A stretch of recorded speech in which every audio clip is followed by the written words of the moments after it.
আজকে আমাদের যে আলোচনা সেটা হচ্ছে লেকচার M10 এর উপরে। M10 এ মেইনলি যে জিনিসটা আছে সেটা হচ্ছে গতিবিদ্যা, কাইনেমেটিক্স। কাইনেটিক্স। তো গতিবিদ্যার মধ্যে মূলত দুইটা চ্যাপ্টার আমাদের এই বইয়ের মধ্যে, চ্যাপ্টার 4 আর চ্যাপ্টার 5। তো গতিবিদ্যায় যেই বিষয়গুলো নিয়ে আলোচনা করা হবে সেগুলো আসলে এর আগেই ফিজিক্সের মধ্যে গতির চ্যাপ্টারগুলোতে অনেকটাই হয়ে গেছে। সো এখানে যে অনেক বেশি করে আমরা করবো তা না, তারপরেও বলে রাখা উচিত যে গতিবিদ্যা থেকে প্রত্যেক বছর বইটা একটা করে প্রশ্ন আসে। সো গতিবিদ্যা চ্যাপ্টারটাকে কোনো মতে, গতিবিদ্যার এই অংশগুলোকে কোনো মতেই অবহেলা করার উপায় নেই। তো গতিবিদ্যার একদম শুরুতেই যে অংশগুলো আছে সেটা হচ্ছে বিভিন্ন রকম গতি নিয়ে কথাবার্তা। তো এই গতি নিয়ে যখন কথাবার্তা, তার মাঝখানে অবশ্যই আলোচনা করা হয়েছে ভেক্টর নিয়ে। নিঃসন্দেহে ভেক্টরের যে বিষয়গুলো আছে সেটা গতিবিদ্যাতে কাজ করবে, কারণ এই গতিবিদ্যার মূল বিষয়গুলোর মধ্যে রয়েছে বেগ।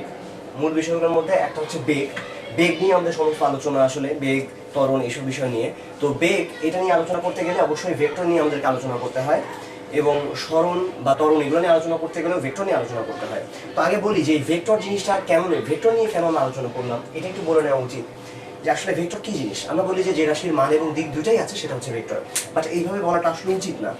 কারণ যে রাশির মান এবং দিক দুইটা আছে এইটা বলার থেকেও আরো বেশি জরুরি হচ্ছে যদি আমরা বলি যে রাশি প্রকাশ করার জন্য মান দিক দুইটাই দরকার হয়। দরকার হওয়া ব্যাপারটা এখানে খুবই গুরুত্বপূর্ণ, যে আমি এই দুইটা ছাড়া আমি একসাথে এটাকে পারছি না, কোনো মতেই ক্যালকুলেট করতে পারছি না। কিরকম, আমি বললাম যে তুমি হয়তো প্রথমে 4 মিটার লাফ দিলা, দেন তারপরে তুমি আরো ধরো 2 মিটার লাফ দিলা, তাহলে তুমি মোট কত দূর গেলা, একদম প্রথম জায়গা থেকে কত দূরে গেলা। আগে দিচ্ছ 4 মিটার, তারপরে 2 মিটার, তাহলে মোট তুমি কত দূরে গেলা। তাহলে সাধারণভাবে সাধারণ মানুষ বলতে পারে যে হ্যাঁ তাহলে নিশ্চয়ই আমি 2 মিটার গেছি, আমি মোট 6 মিটার গেছি, 4 মিটার তারপরে 2 মিটার, মোট 6 মিটার। বাট এই জিনিসটা এরকম করে সবসময় সত্যি না, কারণ সেকেন্ড লাফটা আমি কোন দিকে দেবো এটা খুবই গুরুত্বপূর্ণ। এমনও হতে পারে যে প্রথমে 4 মিটার পরে 2 মিটার যাওয়ার পরে তুমি শেষ পর্যন্ত আগে থেকে মাত্র 2 মিটার দূরে থাকবা। কিভাবে? একদম শুরু থেকে আগে এই পাশে লাফ দিলা 4 মিটার, তারপর পেছন দিকে ব্যাক করলা 2 মিটার। তুমি যদি পেছনে 2 মিটার ব্যাক করো তাহলে কিন্তু তুমি আগের জায়গা থেকে মাত্র 2 মিটার দূরে থাকবা। তার মানে হচ্ছে আমি 2 মিটার দূরেও থাকতে পারি। আবার যদি আমি সোজাই যেতাম, যে এই পাশ থেকে লাফ দিয়েছি আগেরবার এদিকে লাফ দিয়েছি, পরের বারও এইবার এইদিকেই, তাহলে আমি মোট যাবো 6 মিটার। অর্থাৎ সেকেন্ড লাফটা আমি কোন দিকে দিলাম, এই দিক শব্দটা খুবই গুরুত্বপূর্ণ। কোন দিকে দিলাম তার উপরে ডিপেন্ড করছে যে টোটাল আমি কত দূর যাবো একদম প্রথম জায়গাটা থেকে। তাহলে আমরা এখানে খেয়াল করি এখন যে আমি যদি সেকেন্ড লাফটা এদিকে না দিয়ে এরপরে এইদিকে দিলাম, তাহলে হয়তো আমি আগে থেকে 4 মিটারও যেতাম না, 2 মিটারও যেতাম না, তার মাঝামাঝি কোনো একটা জায়গায় যাবো। এটা ডিপেন্ড করে এই অ্যাঙ্গেলটার উপরে, যে আমি কোন অ্যাঙ্গেলে সেকেন্ড বার লাফটা দিচ্ছি, এটার উপরে ডিপেন্ড করবে যে আমি কত দূরে গিয়ে পৌঁছাবো। আচ্ছা, তো যাই হোক, এখন আমরা আসলে যেগুলো নিয়ে কাজ করব সেটা হচ্ছে এই ভেক্টরগুলাই। তো তার মধ্যে কিছু স্পেশাল জিনিস নিয়ে আমরা কাজ করব। যেমন ধরা যাক একটা প্রশ্ন রুয়েটে এসেছিল একটা সময়। প্রশ্নটা খুবই মজার ছিল যে বৃষ্টির দিনে তুমি গাড়ি চালিয়ে যাচ্ছ, হয়তো মনে করো এটা একটা গাড়ি। আচ্ছা, তো উপর থেকে বৃষ্টি পড়ছে। তো বৃষ্টি যখন পড়ছে ওই সময় আবার বাতাস বইছিল। কিরকম? এই দিক বরাবর বাতাস বইছে, যে সাপোজ 40 কিলোমিটার পার আওয়ার প্রচন্ড জোরে বাতাস বইছে। এত জোরে বাতাস এইদিকে যাচ্ছে। তো এখন এই অবস্থায় তুমি যখন ওইদিকে গাড়ি চালিয়ে যাচ্ছ, তখন যদি 40 কিলোমিটার পার আওয়ার বেগে তুমি ওইদিকে যাও, তার চেয়ে যদি একটু বেশি যাও, তখন কোন কাজ ভিজবে? আর তুমি যদি তার চেয়ে কম গতিতে যাও তখন কোন কাজ ভিজবে? সামনের কাজ নাকি পেছনের কাজ? এই কাজ ভেজা নিয়েছিল অঙ্কটা, যে কখন কোন কাজটা ভিজবে, সামনের কাজ কখন ভিজবে আর পেছনের কাজ কখন ভিজবে। তো আমরা এটা নিয়ে আলোচনা করব আসলে। তো এটা নিয়ে আলোচনা করতে গেলে যেই বিষয়টা আসলে লাগবে আমরা সেটা নিয়ে আমাদের আজকের দিনের আলোচনাটা শুরু করতে চাই। সেটার নাম হচ্ছে আবেগ। আমরা যে ভাষায় আবেগ বুঝি সেটা না, আবেগ মানে আসলে আপেক্ষিক বেগ। একটা বেগের সাপেক্ষে আর একটা বেগ কিরকম হয় সেটাকে বলে আপেক্ষিক বেগ। তো আপেক্ষিক বেগ আমরা আস্তে বুঝতে চাই, তারপরে আমরা এই প্রশ্নটার উত্তর দেবো আসলে। তো আপাতত আমরা আপেক্ষিক বেগ নিয়ে একটু আলোচনা করে আসি, তারপরে আবার আমরা এই গাড়ির অঙ্কটাতে ফিরে আসবো, তখন আমরা বুঝতে পারবো যে কি আসলে এখানে ছিল। আপেক্ষিক বেগ জিনিসটা কি? জিনিসটা হচ্ছে এরকম যে ধরা যাক আমি এই বরাবর একটা গাড়িতে করে যাচ্ছি। আমি কি বেগে যাচ্ছি? আমি যাচ্ছি 40 কিলোমিটার পার আওয়ার বেগে যাচ্ছি একটা গাড়িতে করে, এদিক বরাবর যাচ্ছি। আর এই দিক থেকে আরেকটা গাড়ি আসছে 60 কিলোমিটার পার আওয়ার বেগে। তাহলে আমি যদি তাকিয়ে দেখি, এটা হচ্ছে আমি, এটা হচ্ছে অন্য কেউ, আমি ও দেখলাম ও মানে অন্য কেউ। এখন আমার সাপেক্ষে ওর বেগটা কত হবে আমি কি দেখবো? আমি যত জোরে এগিয়ে যাচ্ছি ও যদি তত মানে অনেক জোরে যদি পিছন দিকে আসে, আমি ইনফ্যাক্ট দেখবো যে ও খুবই জোরে পিছনের দিকে আসতেছে। কত জোরে? প্রায় এই দুটো যোগ করলে যা হয় অর্থাৎ 40 + 60, 100 কিলোমিটার পার আওয়ার বেগে ও পিছন দিকে ফিরে আসতেছে। আর আমি যদি তাকায় দেখি যে আমি যে বেগে যাচ্ছি ও একই বেগে যাচ্ছে, ও 40 আমিও 40, তাহলে আমার মনে হবে যে ও পাশাপাশি দাঁড়িয়ে আছে, ও আসলে একটু নড়তেছে না। আমিও যে বেগে যাই ও সে বেগে যায়, অর্থাৎ এই অবস্থায় যদি যেতাম ও যেদিকে যায় আমিও সেদিকে একই বেগে যাচ্ছি, দুজন একই সাথে গেলে মনে হতো যেন পাশাপাশি দাঁড়িয়ে আছি, মনে হতো না যে ও সামনে এগিয়ে যাচ্ছে। তার মানে হচ্ছে আমার সাপেক্ষে ওর বেগ এখন শূন্য। আসলে আমার সাপেক্ষে ওর বেগ হচ্ছে শূন্য, কারণ ও নড়াচড়া করছে না। এখন এটাকে আমি কিভাবে ম্যাথমেটিক্যালি দেখাতে পারি? আমি ম্যাথমেটিক্যালি এভাবে বলতে পারি যে ঠিক আছে, আচ্ছা এটাকে আমি বি নাম দিলাম। ম্যাথমেটিক্যালি আমি এভাবে বলতে পারি যে আচ্ছা ও যখন এদিকে আসছিল 60 কিলোমিটার/আওয়ার বেগে, ইনফ্যাক্ট আমি কি দেখলাম, আমার সাপেক্ষে বি এর বেগ, এ এর সাপেক্ষে বি এর বেগ, এটা হচ্ছে এ এটা বি, এটা আসলে 100 কিলোমিটার/আওয়ার। বাট এবার আমি একটা চিহ্নের কথা একটু বলতে চাই, খেয়াল করে দেখো। আমি যদি বলি এটা পজিটিভ ডিরেকশন, তাহলে এটা হবে নেগেটিভ ডিরেকশন, অর্থাৎ এটা -60। এবং আমি যখন দেখবো আমি কোন দিকে দেখবো, আমি দেখবো সে এদিকেই যাচ্ছে, অর্থাৎ আমার আপেক্ষিক বেগ যেটা দেখবো সেটা হচ্ছে -100 কিলোমিটার/আওয়ার। কারণ মাইনাস কেন দিলাম? কারণ আমি দেখবো সেই পাশে যাচ্ছে। আচ্ছা এখন এই 40 আর -60 থেকে কিভাবে 100 হওয়া সম্ভব? এটা আমরা খুব ইজিলি দেখতে পারি যে আসলে আমি যদি -60 থেকে -40 করি তাহলে আমি পাবো এই -100। বা এই জায়গায় আমি যদি তাকাই তাহলে ব্যাপারটাকে এইভাবে বলতে পারি, এটা হচ্ছে ভিবি মাইনাস ভিএ, এটাই হচ্ছে এ এর সাপেক্ষে বি এর বেগ। ভি বি এ এর সাপেক্ষে বি এর বেগ, এটা হচ্ছে ভিবি মাইনাস ভিএ। আচ্ছা আমি খেয়াল করলাম যে যার সাপেক্ষে সেটা কিন্তু মাইনাসে গেল, এটা সবসময় সত্যি কথা। আসলে যার সাপেক্ষে সে মাইনাস, এটা এখানে খুবই গুরুত্বপূর্ণ কথা। এটা আসলে মেইন ফিলিংসটাও খুব সিম্পল। আসলে আমি যদি বলি যে আমার কাছে এখন 10 টাকা আছে আর আরেকজন মানুষের কাছে আছে 100 টাকা, তাহলে আমার সাপেক্ষে তার কাছে কয় টাকা আছে? 90 টাকা। কারণ তার চেয়ে আমার থেকে তার কাছে 90 টাকা বেশি আছে। আমি কি করলাম? আমি আসলে নিজেকে জিরো পজিশনে নিয়ে আসলাম। আমি 10 থেকে 0 যদি হইতাম তাহলে ওই পাশের যে মানুষটা 100 ছিল সে আসলে হয়ে যাবে 90 পজিশনে। জাস্ট দুইজনকে আমি কিন্তু -10 করে দিলাম, নিজেকে 0 পজিশনে আনার চেষ্টা করতেছি। তার মানে ওই 100 থেকে আমি আমারটাকে বাদ দিচ্ছি। যার সাপেক্ষে চিন্তা করা হচ্ছে তাকে সবসময় বাদ দেওয়া হয়, যার সাপেক্ষে সে মাইনাস। এটা খুবই গুরুত্বপূর্ণ একটা কথা। এটা মনে রাখতে পারলে আসলে আর এই আপেক্ষিক বেগের এখানে কোনো ঝামেলা থাকবে না। এটা আমরা জাস্ট আরেকবার তাহলে বলে ফেলি। আমি যদি বলি এইটা, এই লেখাটার মানে হচ্ছে এ এর সাপেক্ষে বি এর বেগ, এ এর সাপেক্ষে বি এর বেগ, এটা হচ্ছে ভিবি মাইনাস ভিএ, যার সাপেক্ষে সে মাইনাস।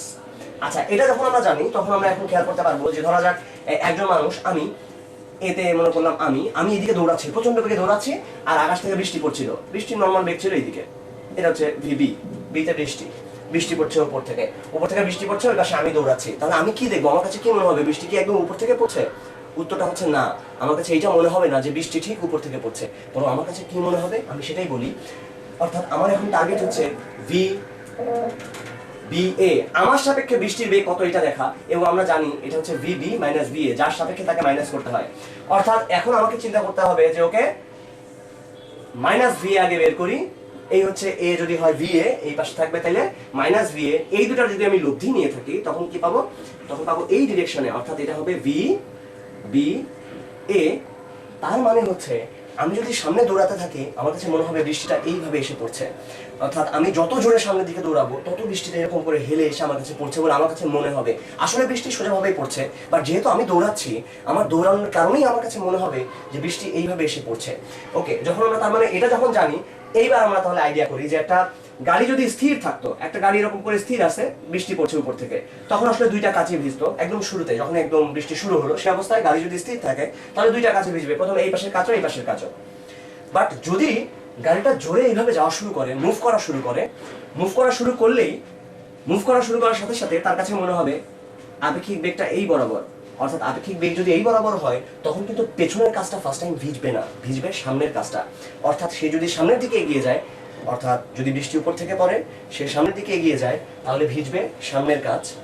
তা না করে সে যদি পেছনের দিকে এগিয়ে যায়, ধরা যাক সে ব্যাক গিয়ারে গেল, পেছন দিকে যদি সে আগাতে থাকে তখন কি হবে আমরা খেয়াল করি, তখন আমরা দেখতে পারবো তার বেগটা হচ্ছে এইদিকে, বৃষ্টি পড়ছে এই পাশে, তখন আমরা যদি উল্টে নিয়ে এটাকে, এটা যদি VA হয় এটা হবে তখন -VA, আমরা দেখব বৃষ্টিটা তখন পড়বে এই পাশে, অর্থাৎ সেই অবস্থায় ভিজবে তার পেছনের কাজটা। সে যদি পেছন দিকে আগায় পেছনের কাজ ভিজবে, সামনের দিকে যদি আগায় তাহলে সামনের কাজ ভিজবে। এটা হচ্ছে একদম শুরুর কথা। কিছুক্ষণ পরে আমরা জানি উপর থেকে ছাদ থেকে পানি চুয়ে টুয়ে সব কাছে আসলে ভিজে যায়, বাট তারপরও একদম শুরুর কথাটা আমরা চিন্তা করছি। এখন তাহলে ওই প্রশ্নটার উত্তর আমরা দিতে পারবো। যখন 40 কিলোমিটার/আওয়ার বেগে বাতাস বইছিল, তখন সেই সঙ্গে একটা ব্যাপার হচ্ছে যে তখন আমরা এভাবে চিন্তা করতে পারি যে বাতাসও যেহেতু বইছে, তার মানে বৃষ্টিটা কিন্তু এখন সোজা উপর থেকে পড়ছে না, বৃষ্টিটাও কিন্তু বেঁকে যাচ্ছে অলরেডি। কি বেগে বেঁকে যাচ্ছে? 40 কিলোমিটার/আওয়ার বেগে বেঁকে যাচ্ছে। এখন আমরা এভাবে চিন্তা করতে পারি যে গাড়ির বেগ যখন 40 কিলোমিটার/আওয়ার, তখন আসলে আমার কাছে মনে হবে যে ওকে, একটা গাড়ি স্থির হয়ে দাঁড়িয়ে আছে আর উপর থেকে বৃষ্টি পড়ছে। একদম সিম্পল চিন্তা করছি যে গাড়ির বেগ যখন 40 এবং বাতাসও 40, দুইটাই তো 40, তার মানে গাড়ির কাছে তখন বাতাসটাকে স্থির মনে হবে যে গাড়িও যেভাবে যাচ্ছে বাতাসও সেভাবে যাচ্ছে, একদম স্থির অবস্থায় আছে। তো এই অবস্থায় থেকে এখন চিন্তা করা যাক, গাড়ি যদি এখন আরো জোরে সামনের দিকে যায়, যখন সে আরো জোরে সামনের দিকে যাবে তখন তার সামনের কাজটা ভিজবে, ঠিক আগের মতোই আমরা যখন বলেছিলাম একদম জিরো পজিশন থেকে গাড়িটা সামনে আগালে সামনের কাজ ভিজবে। এবং যদি এরকম হয় যে গাড়িটার গতি বাতাসের গতি থেকে কম, তাহলে আমাদের কাছে মনে হবে যে বাতাস থেকে সে পিছন দিকে গিয়ে যাচ্ছে। আসলে গাড়ির গতি যদি বাতাসের গতি থেকে কম হয়, অর্থাৎ গাড়ির গতি যদি >40 হয়, তখন আমরা দেখব সামনের কাজ ভিজবে। যদি আমরা দেখি যে এই গতিটা <40 হয়, তখন আমাদের কাছে মনে হবে যে বাতাসের সাপেক্ষে গাড়িটা যেন পেছন দিকে যাচ্ছে, তখন ভিজবে আসলে পেছনের কাজ। এই ছিল আমাদের সেই অঙ্কটা, এটাই আসলে রুয়েটে এসেছিল। আচ্ছা, এবার আমরা এই আপেক্ষিক বেগের আরেকটা প্রবলেম আমরা এখানে দেখতে পারি। আপেক্ষিক বেগের যে সমস্যাগুলো আছে তার মধ্যে একটা সমস্যা হচ্ছে এরকম যে ধরা যাক একটা জাহাজ, সেই জাহাজটা 70 কিলোমিটার/আওয়ার বেগে যাচ্ছিল পূর্ব দিকে। সেই জাহাজটা যখন 70 কিলোমিটার/আওয়ার বেগে পূর্ব দিকে যাচ্ছিল, সেই পূর্ব দিকে যেতে যেতে দেখলো, সেই জাহাজটা দেখলো যে আরেকটা জাহাজ সেইটা 90 কিলোমিটার/আওয়ার বেগে উত্তর পূর্ব দিকে যাচ্ছে।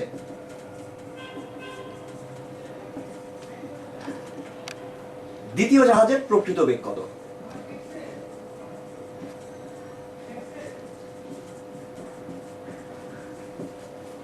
অবশ্যই এখানে বলে রাখা উচিত যে এই জাহাজটা কিন্তু দেখতে পাচ্ছে যে আরেকটা জাহাজ ওই বেগে যাচ্ছে, তার মানে কিন্তু এটা নিশ্চিত না যে ওই জাহাজটা আসলে যাচ্ছে কিনা। মানে এটা তার চোখে দেখা। এইখানে যে জাহাজটা আছে এটার নাম আমি ধরলাম A, আর ওই পাশে যে জাহাজটা যাচ্ছিল সে আসলে কোন দিকে যাচ্ছে সেটা কিন্তু আমরা এখন সরাসরি বলতে পারছি না, সেটাই আমাদেরকে ক্যালকুলেট করতে হবে। মানে A জাহাজে যারা ছিল তারা দেখতে পাচ্ছে যে ওই জাহাজটা এরকম করে মানে যাচ্ছে। সুতরাং আমাদের এখন টার্গেট হচ্ছে যে এটা যদি VA হয়, তাহলে নতুন যে VB আসলে অ্যাকচুয়াল VB যেটা, সেটা আমাদেরকে বের করতে হবে। কি কি আমাদের কাছে আছে? এটা হচ্ছে A এর সাপেক্ষে B এর বেগ, দ্যাট মিন্স VBA, A এর সাপেক্ষে B এর বেগ, এইটা আমাদের কাছে দেওয়া আছে। এখন আমরা জানি এটা যে VBA এর সাপেক্ষে B এর বেগ, এটা equal two VB minus VA। আমাদের টার্গেট এই মুহূর্তে VB বের করা, সুতরাং VB equal to VA plus VBA। অর্থাৎ আমাদেরকে আসলে যেটা করতে হবে সেটা হচ্ছে এই দুইটার লব্ধি বের করতে হবে। আমরা এখান থেকে দেখতে পাচ্ছি VB হচ্ছে VA প্লাস VBA। তাহলে এই দুইটার যদি লব্ধি বের করা যায়, তাহলে আমরা বুঝে যাব যে সেকেন্ড যে জাহাজটা আছে অ্যাকচুয়ালি সে কোন দিকে যাচ্ছিল, অর্থাৎ VBটা অ্যাকচুয়ালি কোন দিকে। আচ্ছা, সেটা তাহলে আমরা এখান থেকে গ্রাফিক্যালি অনেকটাই দেখে ফেলতে পারি যে কোন দিকে যাবে। এই দুটার জাস্ট যদি লব্ধি বের করা যায়, সেই লব্ধিটা কোন দিকে হবে? সেই লব্ধিটা হবে মোটামুটি এদের দুইজনকে নিয়ে একটা সামান্তরিক তৈরি করলে সেই সামান্তরিকে কর্ণ বরাবর, অর্থাৎ এইটা হচ্ছে অ্যাকচুয়ালি VB আসলে এই বরাবর যাচ্ছিল, কিন্তু যেহেতু এই জাহাজটাও এইদিকে যাচ্ছিল, তার কাছে মনে হবে যে সে আসলে আরো দূরে সরে যাচ্ছে। অর্থাৎ এরকম করে যদিও যাচ্ছিল, দুজনই এরকম দ্রুত এগিয়ে যাচ্ছে, এই জাহাজটার কাছে মনে হবে ওই জাহাজটা যেন আস্তে আস্তে অন্যদিকে চলে যাচ্ছে। আচ্ছা, তাহলে অ্যাকচুয়ালি VB যেটা, সেটা কত হবে সেটা এখন আমরা একটু হিসাব করতে চাই। এটা হচ্ছে 90, এটা হলো 70, এবং এদের মাঝখানকার কোণ হচ্ছে 45 ডিগ্রি, কারণ আমরা বলেছিলাম যে এটা যাচ্ছে পূর্ব দিকে, এটা উত্তর পূর্ব দিকে, অর্থাৎ উত্তর আর উত্তর পূর্ব দিকের মাঝখানে অ্যাঙ্গেল হচ্ছে 45 ডিগ্রি। তো এখন এখান থেকে আমরা যদি ভেক্টরের নরমাল লব্ধি বের করার সূত্র নিয়ে কাজ করি, তাহলে আমরা দেখতে পারবো VB ইকুয়াল টু হবে √VA² plus VBA whole square plus 2 into VA into VBA into cos 45 degree. এখান থেকে আমরা VBA এর মান পেয়ে যাব এবং দেন আমরা জানি যে এই মাঝখানকার যে অ্যাঙ্গেলটা এটা যদি আর থিটা হয় তাহলে tan থিটা ইকুয়াল টু এটা হচ্ছে VA এর সাথে যেহেতু আমি অ্যাঙ্গেল নিচ্ছি সুতরাং এটা হবে cos VA cos 45 ডিগ্রি। কার সাথে অ্যাঙ্গেল নিচ্ছি VA এর সাথে, তাহলে এটা হচ্ছে VB cos 45 ডিগ্রি নিচে VBA cos 45 degree plus VBA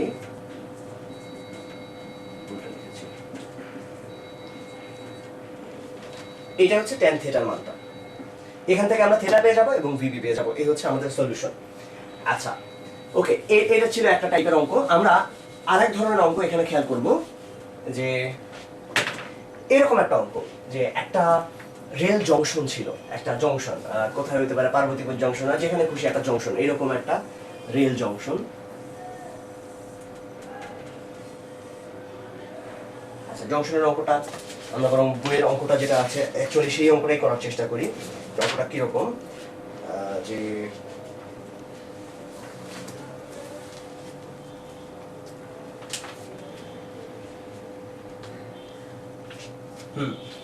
পরস্পর লম্বভাবে মিলিত হয় এমন সরল দুটি রেলপথে একটির উপর দিয়ে ঘন্টায় 30 কিলোমিটার বেগে চলমান একটি ট্রেন সকাল 10টায় জংশন অতিক্রম করে।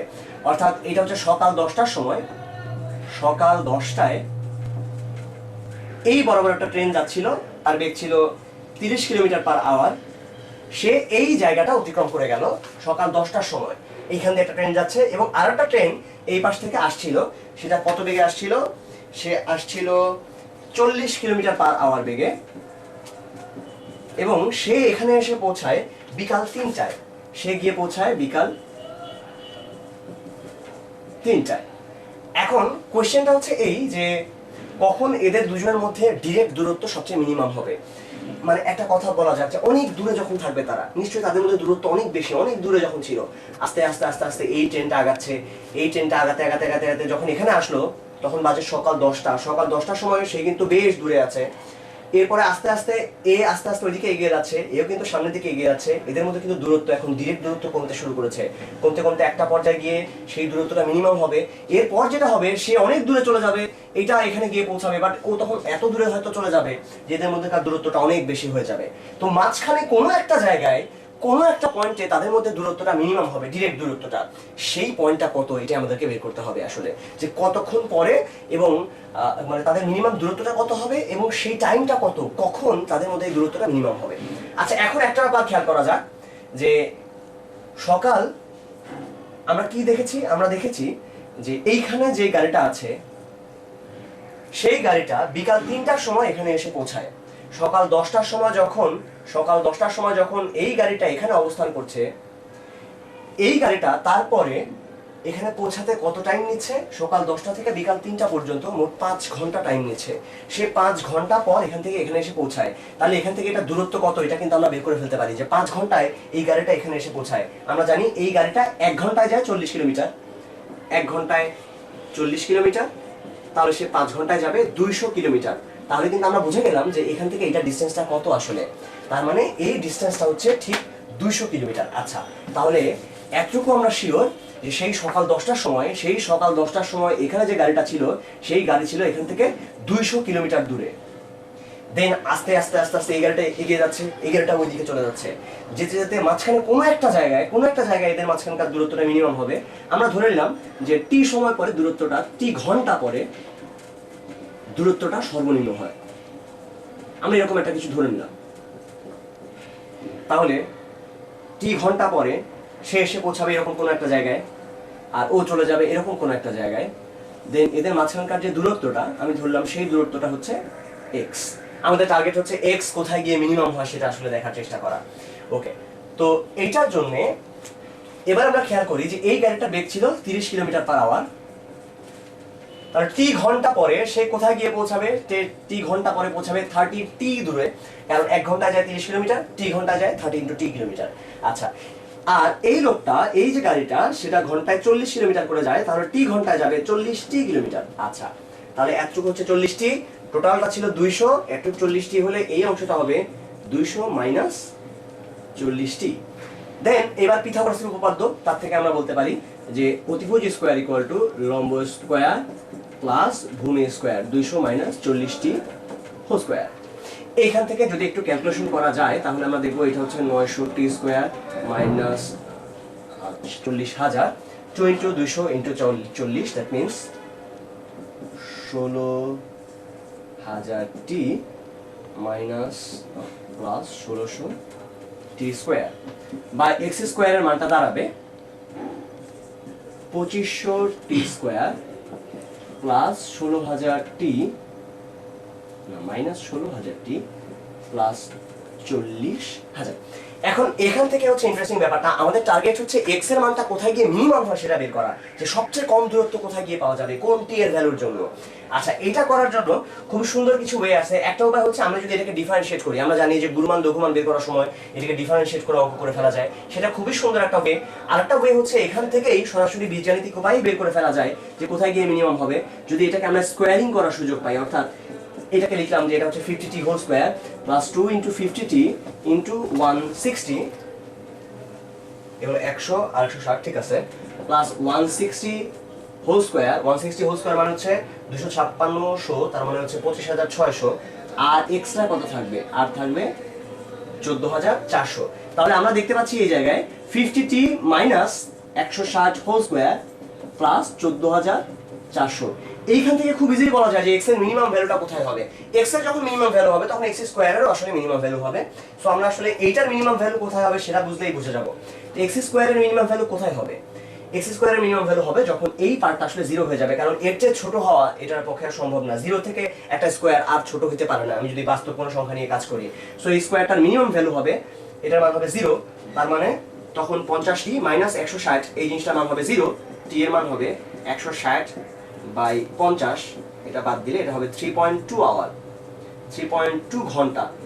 এখন 0.2 ঘন্টা মানে আবার কি, আমরা জানি 1 ঘন্টা হচ্ছে 60 মিনিট, তাহলে 0.2 ঘন্টা হবে 60 into 0.2 minute, that means 12 minute. তাহলে 0.2 আওয়ার মানে হচ্ছে 12 মিনিট আসলে। তার মানে আমরা দেখতে পাচ্ছি 3 ঘন্টা 12 মিনিট পরে, সেই সকাল 10টার 3 ঘন্টা 12 মিনিট পরে এরা গিয়ে মিনিমাম দূরত্বে পৌঁছাবে। তাহলে সকাল 10টার 3 ঘন্টা 12 মিনিট পরে কয়টা বাজবে, সকাল 10টার 3 ঘন্টা পরে বাজবে 10টা, 11টা, 12টা, 1টা, তাহলে দুপুর 1টা বেজে 12 মিনিটের সময়, দুপুর 1টা বেজে 12 মিনিটের সময় এরা মিনিমাম ডিসটেন্সে গিয়ে পৌঁছাবে। এবং সেই মিনিমাম ডিসটেন্সটা কত হবে সেটা এখান থেকে বলে ফেলা যায়। তখন এটার মান হয়ে যাবে 0, এইটুকের মান যখন 0 হয়ে যাবে তখন এক্স স্কয়ারের ভ্যালু থাকবে মাত্র এইটুকু, that means x square equal to হবে 14,400, তার মানে এক্স এর মান হবে 120 কিলোমিটার। তার মানে এদের মধ্যে মিনিমাম ডিসটেন্স হওয়া সম্ভব 120 কিলোমিটার, এর চেয়ে বেশি ছোট কখনোই এদের মধ্যে ডিসটেন্স হবে না, এবং সেই ডিসটেন্সটা হবে দুপুর 1টা বেজে 12 মিনিটের সময়। ওকে, এবার আমরা আরেক ধরনের প্রবলেম নিয়ে কাজ করব, নদী পারাপার। আমাদের অনেকগুলো প্রবলেম আছে নদী নিয়ে, নদী পারাপার সংক্রান্ত অঙ্কগুলো একটু আমরা ছোট করে দেখে ফেলি এখানে। এই জিনিসগুলো নিয়েও আমাদের ফিজিক্সে আসলে ভেক্টরের চ্যাপ্টারে অনেকই করতে হয়েছে। তো এর মধ্যে মেইনলি দুইটা কথা নিয়ে বরং বলা যেতে পারে এখানে। একটা হচ্ছে ন্যূনতম সময়ে এবং ন্যূনতম দূরত্ব অতিক্রম করে কখন নদী পারাপার হওয়া যায়। আচ্ছা, প্রথমে আমরা এটা দেখি আগে নিচেটা, ন্যূনতম দূরত্ব অতিক্রম করে যদি নদী পার হতে হয় তাহলে কোন পাশ দিয়ে নদী পার হতে হবে। এটা হচ্ছে একটা নদী, সেই নদীতে হয়তো প্রচন্ড বেগে স্রোত চলে যাচ্ছে, কিউ বেগে, আমরা ধরে নিলাম যে ইউ বেগে স্রোত বইছে, খুবই প্রমত্তা পদ্মা, সে ইউ বেগে সেখান দিয়ে স্রোত বয়ে যাচ্ছে। আচ্ছা, আরেকটা মানুষ সে চিন্তা করলো যে আমি এই পয়েন্ট থেকে রওনা শুরু করব এবং কোথায় গিয়ে পৌঁছাবো, আমরা পৌঁছাবো নদীর ওই পারে। আচ্ছা, এই প্রসঙ্গে তোমাদেরকে আরেকটা ছোট্ট প্রশ্ন করে ফেলা যাক। আচ্ছা, তোমরা নদী ধরো এক পাশে দাঁড়িয়ে আছো, এই পাশে দাঁড়িয়ে আছো, এখান থেকে দাঁড়িয়ে এই নদীটা কত চওড়া এটাকে মেপে ফেলতে পারবে? কোনোভাবে মাপা যাবে? নদী কোনো মতে না পার হয়ে, অনেক বড় নদী কিন্তু, নদী না পার হয়ে তোমাদেরকে মাপতে হবে এই নদীটা কত লম্বা, কিভাবে মাপা যায়? আচ্ছা, ম্যাথমেটিক্স খুবই ইন্টারেস্টিং একটা জিনিস, খুব ইজিলি এটা মেপে ফেলা যায়, খুব ইজিলি না, মানে নদী না পার হয়ে মাপা যায়। কিভাবে মাপা যায় তার একটা সুন্দর স্টাইল হচ্ছে এরকম যে, মনে করো এই পাশে একটা গাছ আছে, কোনো গাছ বা যার কোনো কিছু খুশি একটা মার্ক করে ফেলো, একদম সোজাসুজি তুমি মার্ক করে নাও যে এখানে কিছু একটা আছে। বললাম যে এখানে একটা গাছ আছে সাপোজ, এই জায়গায় একটা গাছ, তুমি ওই গাছটার দিকে তাকিয়ে থাকো। এই গাছটা হচ্ছে সোজাসুজি এই নদীর একদম এই পয়েন্টের ওপারে। আমাদের টার্গেট হচ্ছে এই ডিস্টেন্সটুকু মাপা, যে এইটা কতটুকু লম্বা, কিভাবে মাপা যাবে। আচ্ছা, এটা মাপার জন্য একটা কাজ করতে পারো, সেটা হচ্ছে এদিক বরাবর কিছু তুমি হেঁটে যাও, ইচ্ছে মতো কিছুদের এদিক বরাবর হেঁটে যাও। হেঁটে যাওয়ার পরে এখানে একটা লাঠি পুঁতে ফেলো। দেন আবারও এটা সমান করে এতখানি হেঁটে যাও। কি কি কাজ করলা? যেটা করেছো সেটা হচ্ছে যে এখান থেকে এতটুকু হেঁটে গেছো, কতটুকু হেঁটে গেছো এটা কিন্তু তুমি মাথায় রাখছো, কয় পা হাঁটছো এটা মনে রাখলেও চলবে, যে এতটুকু এত পা হাঁটলাম, তারপরে একটা লাঠি গেড়ে ফেলছো এখানে, তারপরে তুমি কিছু দূর এখানে আবার সমান পরিমাণে হেঁটে গেছো। এটা যদি 10 পা হাঁটো তাহলে এখানেও 10 পা হাঁটবে। এটা তোমার উপরে, কত দূর তুমি যেতে চাও এটা পুরোপুরি তোমার উপরে, বাট এখানে একটা লাঠি গেড়ে রাখতে হবে মাঝখানে। দেন তুমি যেটা করবা, এইবার এই দিক বরাবর নদী যেদিকে আছে তার উল্টা দিক বরাবর তুমি হাঁটতে থাকো, এবং হাঁটতে হাঁটতে খেয়াল করতে থাকো কোথায় গিয়ে এই লাঠি আর ওই যে গাছটা এই দুটো একসঙ্গে দেখা যায়। জাস্ট তুমি এখান থেকে তাকাতে থাকবা, প্রত্যেক মুহূর্তে এদিকে তাকাতে থাকো কোথায় গিয়ে মেলে। দেখো এই পাশ দিয়ে তাকালে দেখবা যে না, ওর সাথে মেলে না। আরেকটু আগাও, দেখো এখনো মেলে না। আরেকটু আগাও, এখনো মেলে না। কোথায় গিয়ে ওই দাগটার সাথে মিলে যায়, ওই যে গাছটা ওই গাছের সাথে কোথায় গিয়ে মিলে যায়, জাস্ট এটা তুমি তাকাতে হবে। যখনই তুমি দেখবা গাছের সাথে মিলে গেছে, সেখানে গিয়ে তুমি থেমে যাও, এখানে দাঁড়াও।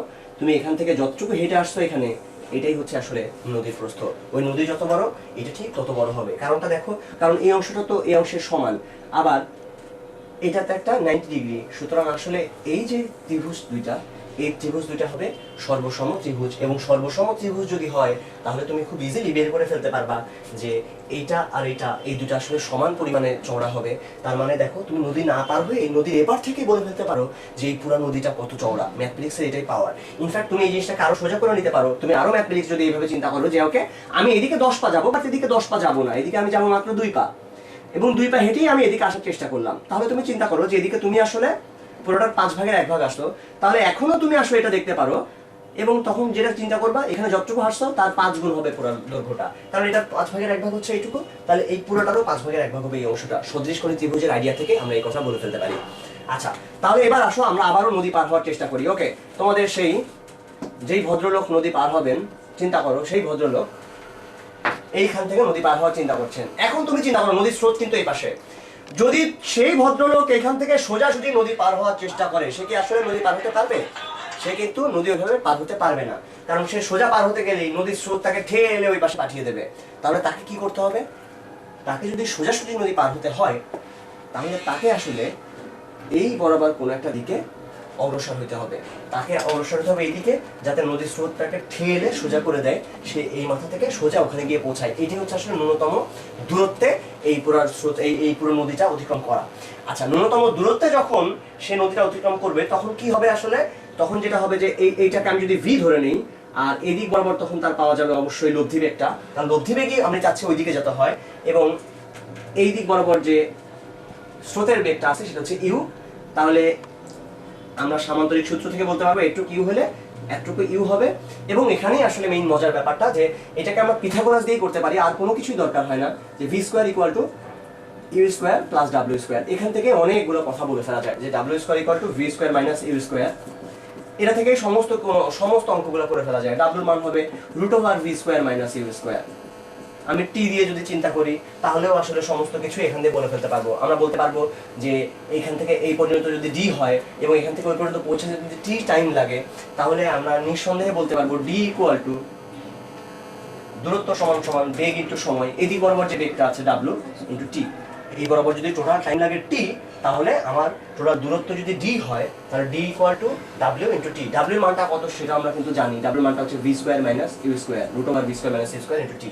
এখান থেকে ন্যূনতম দূরত্বে কত যাওয়া যাবে সেটা বুঝে ফেলা যায়। আচ্ছা, এখন ন্যূনতম সময়ের ক্ষেত্রে আমরা কি করব? যখন বলবে যে ন্যূনতম সময়ে তোমাদেরকে পার হতে হবে, তখন খেয়াল করো যে আসলে নদী পার হওয়াটা এখানে মুখ্য ব্যাপার। প্রথম কথা হচ্ছে, এখানে মুখ্য ব্যাপার হচ্ছে নদী পার হওয়া। আমি কোন দিকে নদী পার হলাম সেটা ব্যাপার না, যে আমাকে সোজাই পার হতে হবে এটা কিন্তু বলছে না। কোনো মতে আমার নদী পার হলেই হলো। নদী পার হওয়া, কোনো মতে নদী পার হওয়া বলতে ম্যাথমেটিক্যালি কি বোঝায়? ম্যাথমেটিক্স মনে করে যে ওকে, কোনো মতে নদী পার হওয়া মানে হচ্ছে তোমার গতির দুইটা উপাংশ যদি চিন্তা করা যায়, একটা উপাংশ এদিক বরাবর অনুভূমিক এবং এদিক বরাবর উলম্ব, তাহলে তোমার উলম্ব উপাংশের মান হবে ঠিক এতখানিকে সমান, যে দিক থেকে হোক। ধরা যাক তুমি এই বরাবর নদী পার হয়েছো, তখনও চিন্তা করো তোমার অনুভূমিক উপাংশ হচ্ছে এতখানি, বাট উলম্ব উপাংশ কিন্তু ঠিক এই নদীর প্রস্থের সমান। অর্থাৎ এইবার আমাদের মেইন কথা হচ্ছে উলম্ব উপাংশ, আমার দূরত্বের, আমার যে সরণের উলম্ব উপাংশ বলতে আমরা এই প্রস্থ বরাবর যেটা সেটা চিন্তা করছি, উলম্ব উপাংশটা নদীর প্রস্থের সমান যদি হয় তাহলেই সে নদী পার হয়েছে বলে আমরা ধরতে পারি। উলম্ব উপাংশ নদীর প্রস্থের সমান হতে হবে। আরেকবার আমি বলে নিলাম, উলম্ব উপাংশ নদীর প্রস্থের সমান হতে হবে, যেদিক দিয়েই হোক। তাহলে এখন আমাদের সমস্ত চিন্তা হবে আসলে জাস্ট উলম্ব অংশ বরাবর, আমাদের সমস্ত হিসাব হবে উলম্ব অংশ বরাবর। আমরা বেগ, সরণ, সময় যা কিছু নিয়ে চিন্তা করি না কেন, সবকিছু এখন শুধুমাত্র উলম্ব উপাংশ নিয়ে চিন্তা করব। আবার বলছি, আমি শুধুমাত্র উলম্ব উপাংশ নিয়ে চিন্তা করব। এখন ধরা যাক এদিক বরাবর কেউ যাচ্ছে, তাহলে সে যখন এখানে বরাবর পার হয়ে যাবে, আমরা সমস্ত উলম্ব উপাংশের হিসাবগুলো করে ফেলি, যে তাহলে সেই অবস্থায় এটা হচ্ছে তার আসলে লব্ধি বেগ, তাকে কোন দিকে আগাতে হবে এটা আমরা একটু খেয়াল করি। ধরা যাক এটা হচ্ছে ভি, এটা হচ্ছে ইউ, ইউ হচ্ছে স্রোতের বেগ, ভি হচ্ছে সেই মানুষটার বেগ। তাহলে তাকে কোন দিকে আগাতে হবে, ধরলাম এটা হচ্ছে ডাব্লিউ। তাহলে এইবার আমরা যদি উলম্ব বরাবর এই বেগটা দেখার চেষ্টা করি, আমরা একটু খেয়াল করি যে উলম্ব বরাবর সমস্ত কিছু দিয়ে নেই, উলম্ব বরাবর তার বেগ কত, উলম্ব বরাবর বেগের উপাংশ,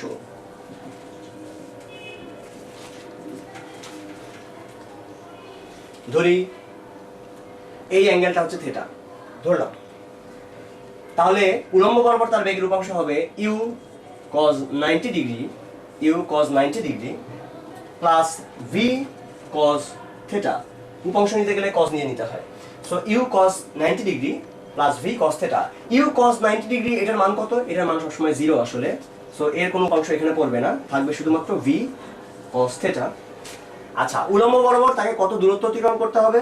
উলম্ব বরাবর দূরত্ব এটা হচ্ছে ডি, আর এই টাইমটা যদি লাগে টি, তাহলে আমরা বলতে পারি যে বেগ সমান সমান দূরত্ব বাই সময়, তার মানে V cos theta equal to D by T, বা T equal to D by V cos theta.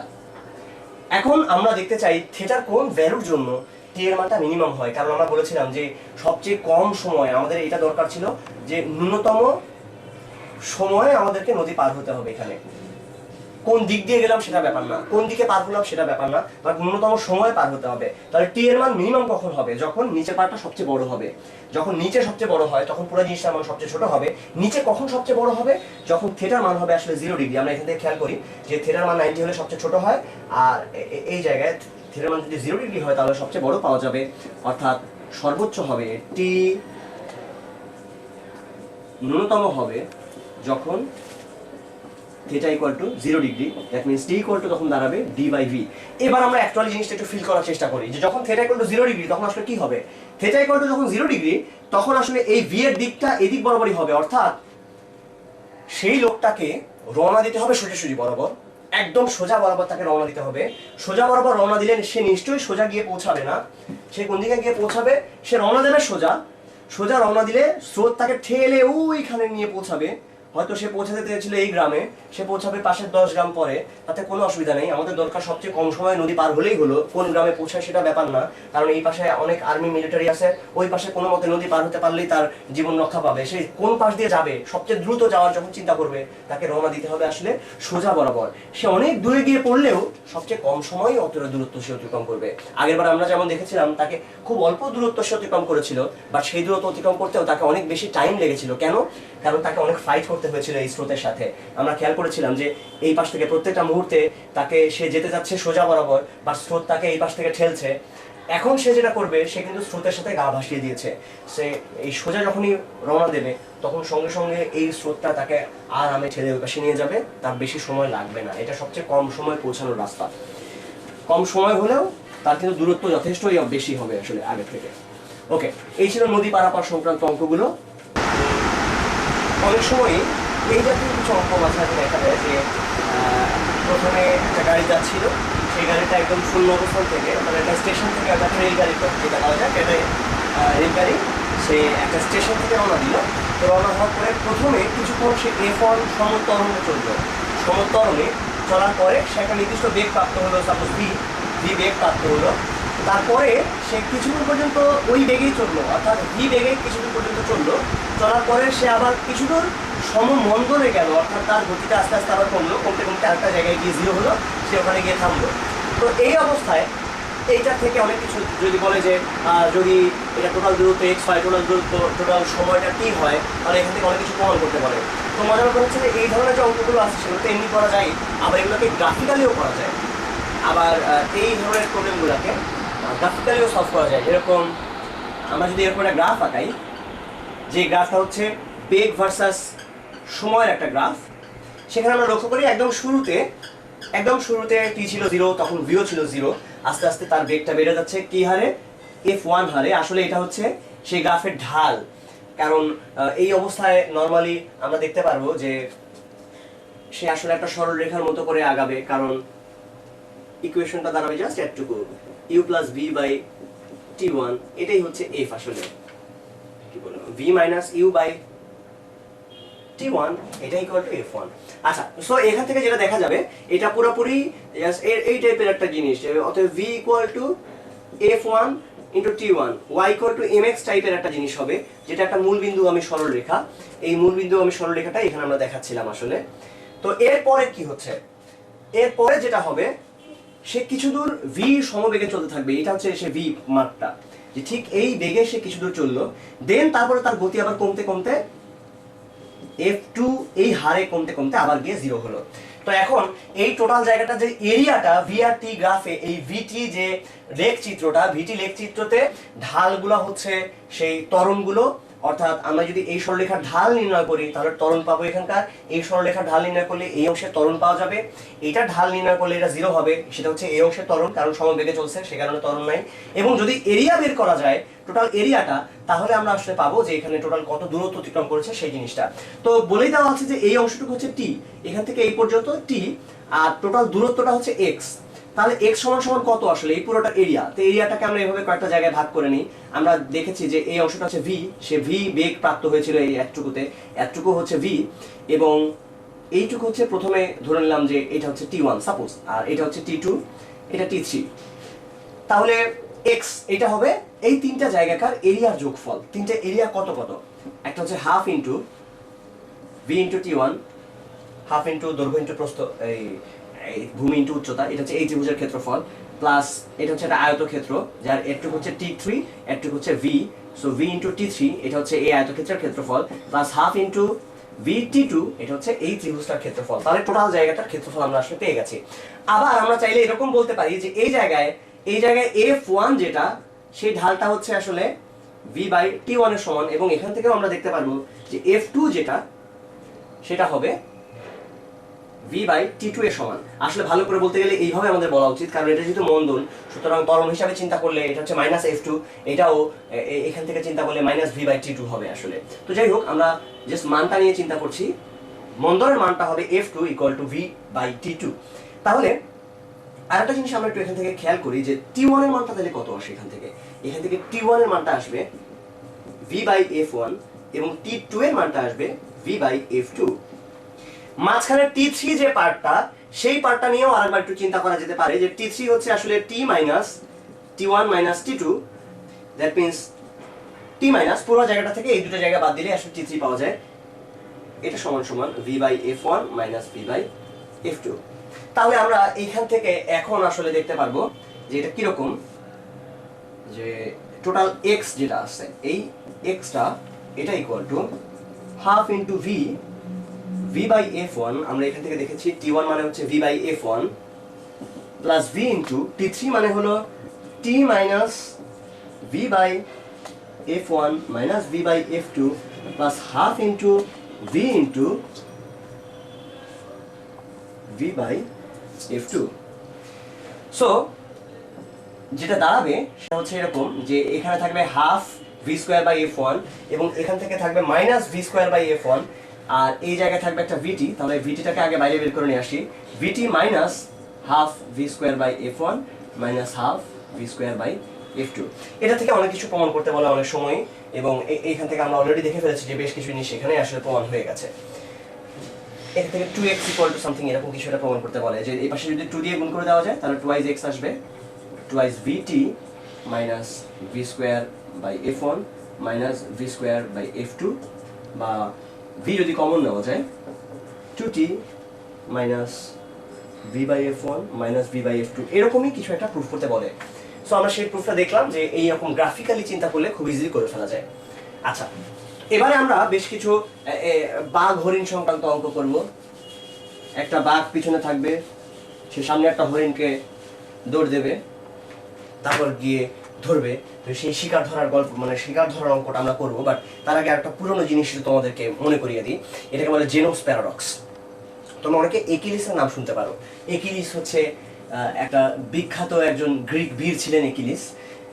একিলিস এই বীর গ্রিক এবং ট্রয়ের মধ্যে, ট্রয়ের মাঝখানে যখন বিশাল বড় যুদ্ধ হয়েছিল, অনেকে ট্রয় সিনেমাটা দেখে থাকতে পারো, ওই সিনেমায় ব্র্যাড পিট এই একিলিসের চরিত্র অভিনয় করেছিলেন। তো যাই হোক, তো সেই একিলিস যে বীরটা, মহান বীর ছিলেন তিনি বিশাল যুদ্ধ করতে পারতেন, তিনি অনেক স্বাস্থ্যবান একজন মানুষ, অনেক তরবারি চালাতে পারতেন এবং সেই সঙ্গে তিনি অনেক জোরে দৌড়াতে পারতেন। তো এই একিলিস, খুবই ক্ষিপ্র গতির একিলিস, তিনি একদিন নদীর ধার দিয়ে হেঁটে যাচ্ছিলেন। তো হাঁটতে হাঁটতে একটা কচ্ছপের সাথে তার দেখা হলো। তো কচ্ছপ তাকে বললো যে আসো আমরা একটা দৌড় প্রতিযোগিতা করি। তো একিলিস অনেক বড় একজন মানুষ, অনেক বড় দৌড়বিদ, আর কচ্ছপ কিনা তার সাথে দৌড় প্রতিযোগিতা করতে চায়। এগুলো বললো তুই আমার সাথে দৌড় প্রতিযোগিতা করবি, এটা কি বলিস? বলে তুমি করতে চাও কিনা বলো। হ্যাঁ অবশ্যই, কোনো অসুবিধা নেই। তখন বললো, কচ্ছপ বলতেছে যে আচ্ছা ঠিক আছে, তুমি তো অনেক মহান বীর, অনেক জোরে দৌড়াতে পারো, তুমি এক কাজ করো, তুমি এমন ভাবে দৌড়াবা, তুমি একটু আমার থেকে পিছনে থাকবা। হ্যাঁ, মনে করো আমি তোমার থেকে আগেই 20 হাত দূরে থাকবো, তারপর আমরা দৌড় দেবো, অনেক দূরে যেতে হবে, সেই দূর পাহাড়ে যাবো কিন্তু আমরা। যাত্রা ঠিক আছে, কি অসুবিধা, তুই 20 হাত দূরে কেন, তুই 40 হাত দূরে থেকে জায়গা শুরু কর যাত্রা, তাতে আমার কোনো যে কিছু যায় আসে না, তারপরও আমি তোকে হারাই দিতে পারবো।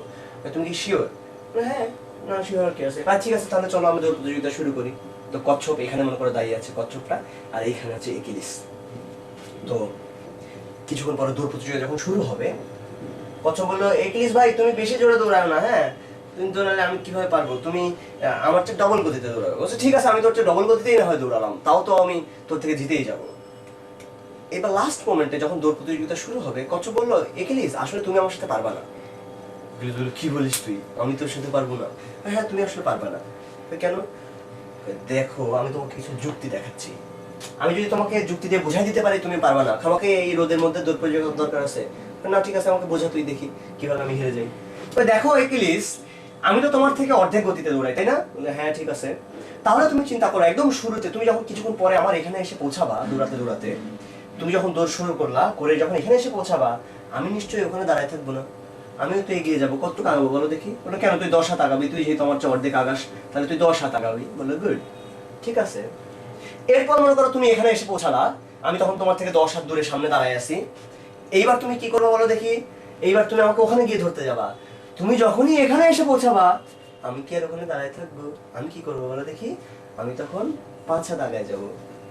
আচ্ছা ঠিক আছে, এইবার তুমি মনে করো আমাকে এই 5 হাত দূরে এসে ধরতে আসলা। তুমি যখন আমাকে এই 5 হাত দূরে এসে ধরতে যাবা, আমি কি তখন আর ওখানে দাঁড়ায় থাকবো? আমি তখন আরেকটু আগায় যাবো। তারপর তারপর তুমি যখন আমাকে মনে করো এই 2.5 হাত দূরে এসে ধরতে যাবা, আমি কি আর ওখানে দাঁড়ায় থাকবো? আমি তো তখন আরেকটু আগায় যাবো।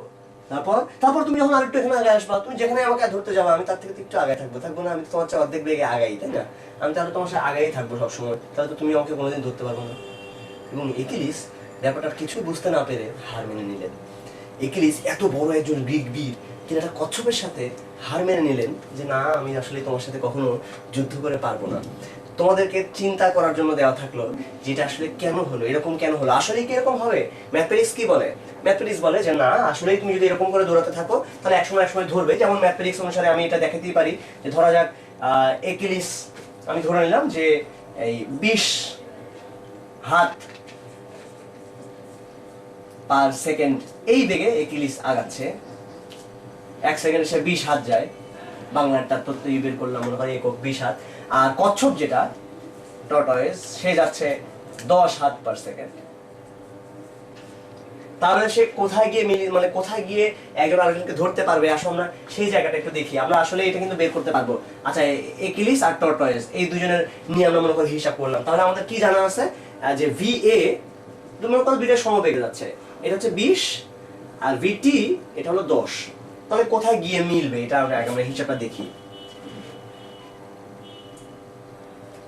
সরি, ধরে নিলাম যে x দূরত্বে গিয়ে একিলিস ওখানে যাবে এবং t সময় পরে, তার t সময় পরে একিলিস কোথায় গিয়ে পৌঁছাবে বলো দেখি। t সময় পরে একিলিস গিয়ে পৌঁছাবে 20t দূরত্বে এবং কচ্ছপ যেটা সে গিয়ে পৌঁছাবে, আগে থেকেই তো 20 দূরত্বে ছিল, 20 প্লাস 10t এই দূরত্বে।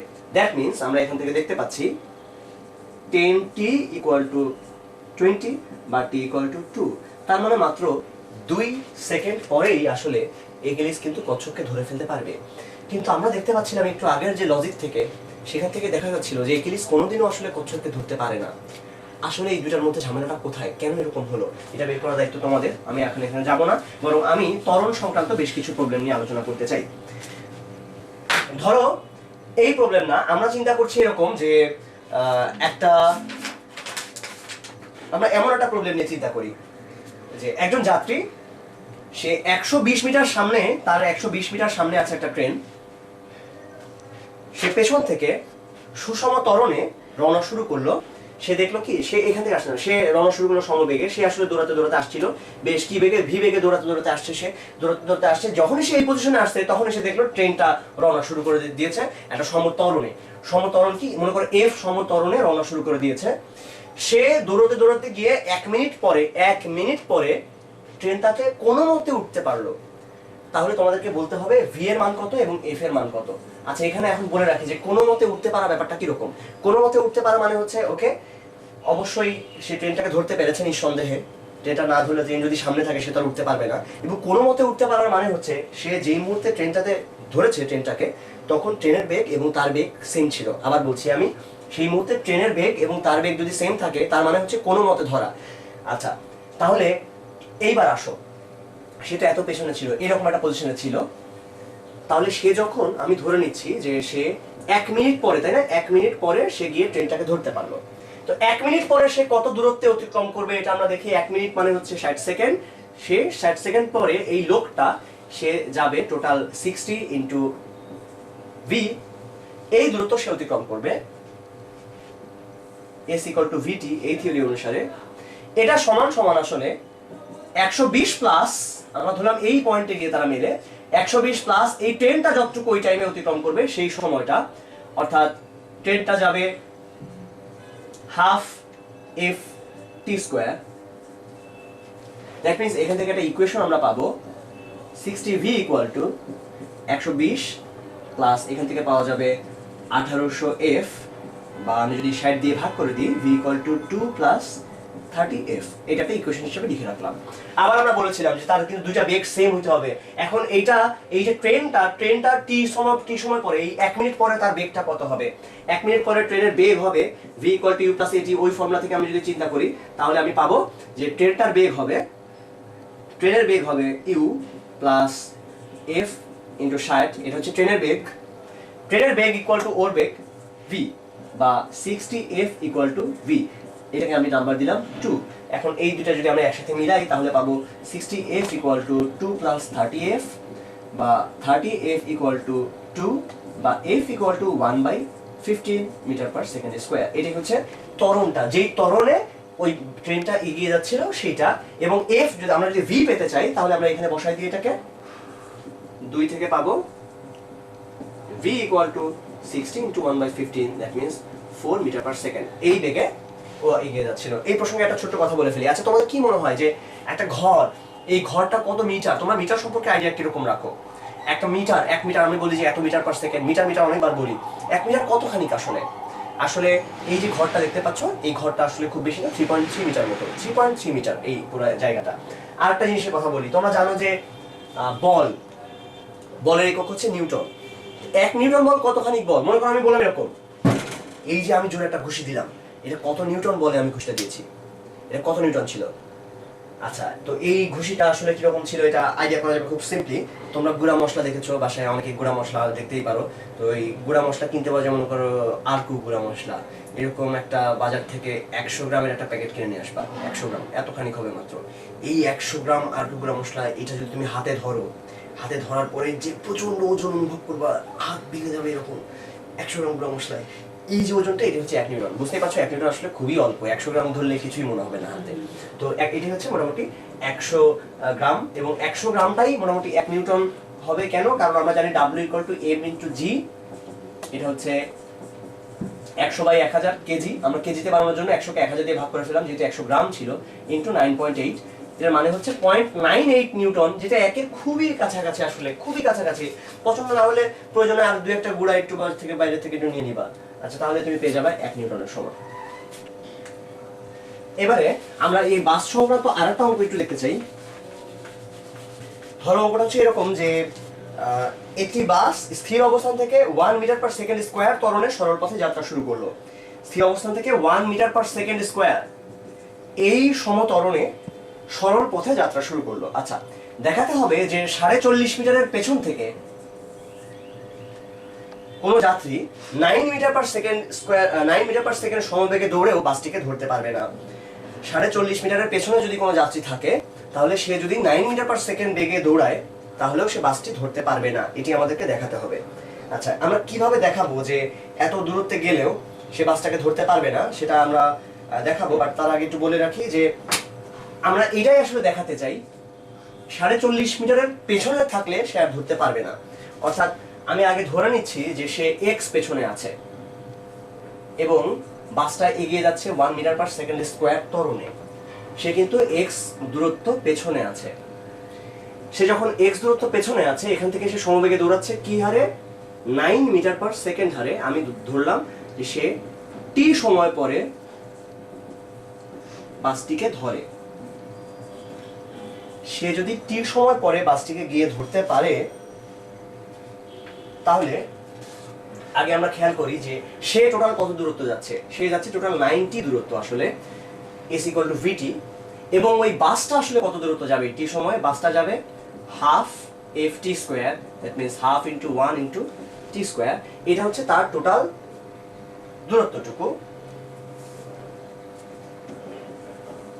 দ্যাট মিন্স আমরা বলতে পারি যে 90 তার যে টোটাল দূরত্ব, এই দূরত্ব সমান সমান এটা হচ্ছে হাফ t², এই অংশটা প্লাস x। এটা হচ্ছে আমাদের ইকুয়েশনটা। এখন এই ইকুয়েশন থেকেই আমাদেরকে আসলে দেখাতে হবে যে x এর মানটা কত হওয়া সম্ভব না।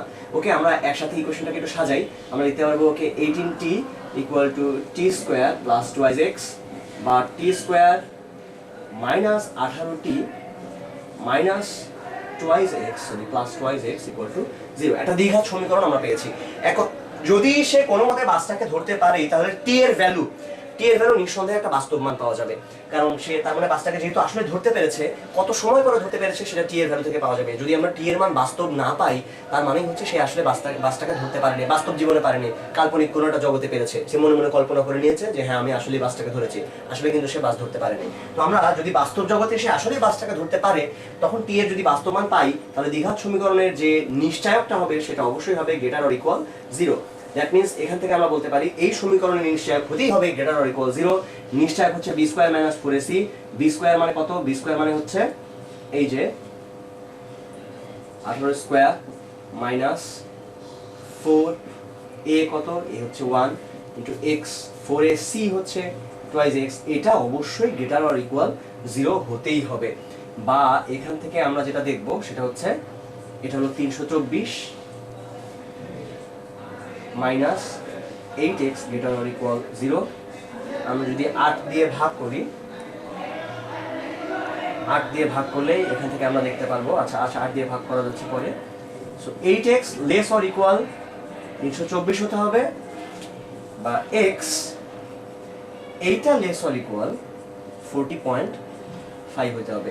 এখান থেকেই দেখা যাচ্ছে যে x এর মানটা অবশ্যই 40.5 এর থেকে ছোট হতে হবে। অর্থাৎ এটা যদি 40.5 থেকে বড় হয়, যদি সে 40.5 থেকেও বেশি পেছনে থাকে, সে আসলে কোনোদিনও 9 মিটার/সেকেন্ড বেগে দৌড়ে এটাকে ধরতে পারবে না। তাকে মিনিমাম 40.5 এই দূরত্বে সে থাকতে পারবে। তার চেয়ে বেশি দূরত্বে গেলে সে আর এই বাসটাকে ধরতে পারবে না। এটা নিশ্চয়ক থেকে আমরা বলতে পারি। ওকে, এবার আমরা চলে যাব কিছু ছোটবেলাকার অঙ্কে। বল নিক্ষেপ করা, উপরের দিকে বল নিক্ষেপ করলাম, সেটা আবার নিচে এসে পড়লো, এই জাতীয় কিছু প্রবলেমে। তো ধরা যাক আগে খুব সিম্পল একটা প্রবলেম মনে করো। আচ্ছা, আগে একটা বিধ্বংসী প্রবলেম দিয়ে শুরু করা যাক। মনে করো একজন মানুষ তার এই পুরা পৃথিবীর উপরে সমস্ত ভক্তি শ্রদ্ধা উঠে গেল। সে ভক্তি শ্রদ্ধা উঠে যাওয়ার পরে বিশাল বড় একটা বিল্ডিং, মনে করো 22 তলা উপর থেকে, 22 তলা উপর মানে হচ্ছে 220 ফুট, একদম 22 তলার উপর থেকে ছাদ থেকে মনে করলো আমি এই পৃথিবীতে আর বাঁচবো না, সে লাফ দিল ওখান থেকে। সে লাফ দিলে নিচে পড়তে তার কতটুকু টাইম লাগবে আমরা এটা এখন হিসাব করতে চাই। আমরা ম্যাথমেটিক্সে হিসাব করব যে এই বিধ্বংসী ঘটনা ঘটতে মনে করো এইখান থেকে একজন লাফ দিচ্ছে করে এইখান থেকে সে যদি লাফ দেয়, লাফ দিলে নিচে পড়তে তার কতটুকু সময় লাগবে এটা আমরা বের করতে চাই। আচ্ছা, আমরা দেখলাম যে সে 220 ফিট উপরে কিন্তু আছে, ওখান থেকে নিচে পড়ছে। আমরা যদি ফিট দিয়ে হিসাব করতে চাই তখন জি এর মান কত? তখন জি এর মানটা হচ্ছে 32 ফিট পার সেকেন্ড স্কয়ার। যদি আমরা মিটার পার সেকেন্ড দিয়ে বলতাম তাহলে 9.8 মিটার পার সেকেন্ড স্কয়ার, এটা দিয়ে আমরা বলতাম। আচ্ছা, তো আমরা ফিট দিয়ে আসো হিসাব করে ফেলি। তো আমাদের তার লাগবে হচ্ছে টিটা কত। তো সে যেহেতু আস্তে করে লাফ দিচ্ছে, তার আর কোনো আদিবেগ নেই, সেখান থেকে ধুম করে পড়ে গেল শুধু। সো ইউ হচ্ছে 0। এখান থেকে যখন নিচে পড়বে আমরা বলতে পারি h equal to U T plus half G T square. এইটুকু যেহেতু 0, সুতরাং এটাকে আমরা মুছে ফেললাম। তাহলে থাকবে twice h equal to G T square. অতএব t equal to root over twice h by g, বা এটা সমান সমান 2 ইন্টু h এর মান হচ্ছে 220 বাই এটা হলো 32। যদি একটু ক্যালকুলেশন করা যায় 440 বাই 32, এসো আমরা একটু ক্যালকুলেশন করেই দেখি যে এটা কত হয় আসলে। 440 কে যদি, খুব বেশিক্ষণ হবে না, 3 সেকেন্ড বা একটু বেশি।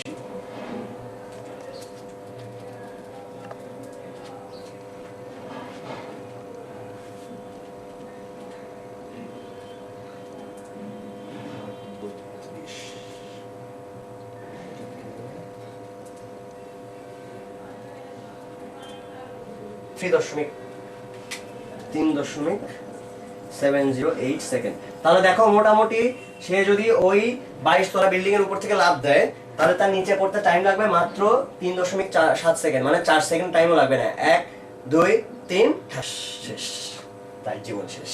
তাহলে দেখো মানুষের লাইফ কত ক্ষুদ্র, কত ঠুনকো, যে উপর থেকে লাফ দিলে, এত উপর থেকে লাফ দিলেও মাত্র 4 সেকেন্ডের মধ্যে তোমার জীবন শেষ। আচ্ছা, আমরা এই ধ্বংসাত্মক অঙ্ক থেকে এবার একটু ভালো অঙ্কে ফিরে আসি। আসো, মনে করো অনেক উপর থেকে, কত উপর থেকে, প্রায় অনেক উপর থেকে, ধরো 100 মিটার উপর থেকে, 100 মিটার উপর থেকে একজন মানুষ আস্তে করে একটা ঢিল নিচে ফেলে দিলেন, এবং আরেকজন মানুষ নিচ থেকে 20 মিটার পার সেকেন্ড এই বেগে আরেকটা পাথরকে উপরে ছুঁড়ে মারলেন একই রেখা বরাবর। ওই মানুষটা যে বরাবর ঢিলটাকে ছুঁড়েছেন, এই মানুষটাও নিচ থেকে একই বরাবর ছুঁড়ে মেরেছে। তাহলে নিশ্চয়ই কোনো একটা পর্যায়ে গিয়ে কি হবে, ওই ঢিলটার সাথে এই ঢিলটা আঘাত করবে, এই দুটো ঢিল একসাথে গিয়ে লাগবে, ধাক্কা লাগবে। সেটা কোন পয়েন্ট, কোথায় গিয়ে তারা সংঘর্ষ হবে, কতক্ষণ পরে, এটা আমরা একটু দেখতে চাই। যখনই তিনি এটা ছেড়ে দিলেন, তিনিও নিচ থেকে ওইটা ছুঁড়ে মেরেছেন। তো আমরা ধরলাম টি সময় পরে এরা মিলিত হয়, এবং আচ্ছা আপাতত একটুকু ধরি। তাহলে টি সময় পরে এটা কত দূরত্বে নামবে আসলে? টি সময় পরে এটা কতটুকু নামবে? টি সময় পরে এটা নামবে হাফ ইন্টু জি ইন্টু টি স্কোয়ার। আর এটা কতটুকু উঠবে? এটা উঠবে ইউ টি মাইনাস হাফ জি টি স্কোয়ার। এই হচ্ছে টোটাল, এইটুকু প্লাস এইটুকু, এই দুটো যোগ করলে কি পাওয়া যাবে আসলে? এই দুটো যোগ করলেই পাওয়া যাবে আমাদের টোটাল এইচটা, অর্থাৎ 100 মিটার। ও কতটুকু নিচে নেমেছে এবং এই কতটুকু উপরে উঠলো, এই দুটো যদি আমি একসাথে যোগ করে ফেলি তাহলে কিন্তু পুরো দৈর্ঘ্যটা পাওয়া যাবে। এবং এর মধ্যে একটা মজার বিষয় হচ্ছে, আমরা এখানে খেয়াল করবো যে এই পার্টটা আর এই পার্টটা কিন্তু এখানে কাটাকাটি হয়ে যাচ্ছে। তার মানে 20t equal to just 100 metre. T এর মানটা বের করা খুবই সোজা। 100 কে জাস্ট যদি 20 দিয়ে ভাগ করে দাও তাহলে তুমি সরাসরি টি এর মানটা পেয়ে যাবে, অর্থাৎ 5 সেকেন্ড পরে তারা পরস্পর মিলিত হবে। আচ্ছা, তার মানে 100 মিটার উপর থেকে যদি একটা বস্তুকে ছুঁড়ে মারা যায় আর ওকে যদি 20 মিটার পার সেকেন্ড বেগে ছুঁড়ে মারা যায়, তাহলে তারা 5 সেকেন্ড পরে পরস্পর মিলিত হবে। ইনফ্যাক্ট একটা সত্যি বিষয় হচ্ছে, আমার এই অঙ্কটা সাজানোটা একটু ভুল হয়েছে, কারণ 100 মিটার উপর থেকে যদি তুমি কোনো কিছু ছুঁড়ে মারো, সে নিচে পড়তে ইনফ্যাক্ট 5 সেকেন্ডের আরো অনেক কম সময় লাগবে। তাহলে কি হলো, এটা কি মিন করে? তাহলে এটা মিন করে যে তুমি যখন 20 মিটার পার সেকেন্ড বেগে ছুড়ে মেরেছো, ও খুবই অল্প একটু দূরে গিয়ে আবার নিচে পড়ে গেছে। মানে ব্যাপারটা কিরকম হয়েছে বলি, ওই উপর থেকে যখনই তুমি চিন্তা করো যে এইটার নিচেও আরো কিছু আছে আন্ডারগ্রাউন্ডে, অনেক দূর নিচে যাওয়া যায়। তো যখন উপর থেকে একটা বস্তু পড়ছে, তখন নিচের বস্তুটা যখন ছুড়ে মারা হয়েছে, ও মেলার আগেই আরেকবার নিচে পড়ে গেছে। সো উপরেরটা এসে মেলার আগেই ও নিচে পড়ে গেছে, দুজনে একসাথে এখন নিচে পড়ছে, নিচে পড়তে পড়তে পড়তে পড়তে গিয়ে তারপরে 5 সেকেন্ড পরে, টোটাল 5 সেকেন্ড পরে গিয়ে মিলেছে। আসলে এই ঘটনাটা এটাই মিন করে, ফিজিক্যালি ব্যাপারটা হচ্ছে এরকম। আচ্ছা ওকে, তো এবার আমরা আরেকটা প্রবলেম নিয়ে কাজ করব। ধরো একটা রকেট উপরে উঠে যাচ্ছিল,